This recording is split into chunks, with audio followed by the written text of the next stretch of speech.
Doctor Kamal Singh अमोरजा काव्य पाठ करतानी भोजपुरी में कविता के काव्य पाठ के शीर्षक बा चीन के मल पर। एकरा के सुनी सभे लाइक करी, सब्सक्राइब करी।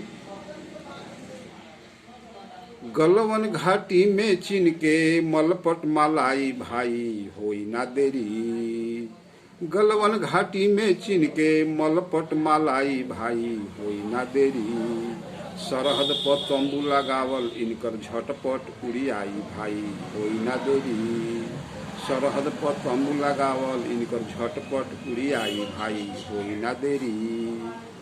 अग्नि मिसाइल जाई तांडव मचाई इनका भीतर में ढूक के। अग्नि मिसाइल जाई तांडव मचाई इनका भीतर में ढूक के।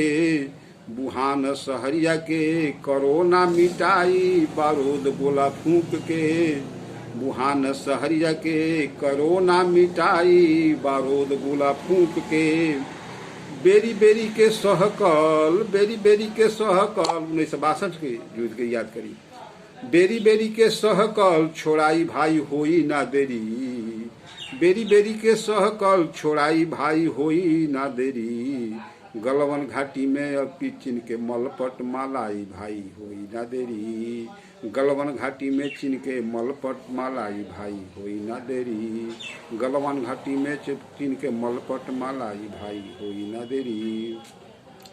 हैनरी मैकमोहन रेखा खिंचल हौवे अंग्रेज के। हैनरी मैकमोहन रेखा खिंचल हौवे अंग्रेज के। सुदर्शन चक्र जाई इनका पता चल जाई करेज के। सुदर्शन चक्र जाई पता चल जाई इनका करेज के। सुदर्शन चक्र यह मिसाइल कृष्ण भगवान के।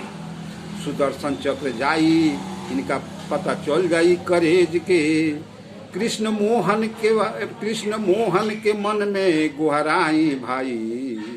कृष्ण मोहन के मन में गुहराई भाई होई ना देरी। कृष्ण मोहन के मन में गुहराई भाई होई ना देरी। गलवन घाटी में चीन के मलपट मालाई भाई होई ना देरी।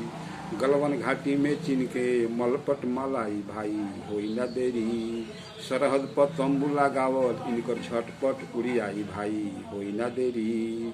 सरहद पर तंबू लगावल इनकर झटपट उड़ी आई भाई होई ना देरी।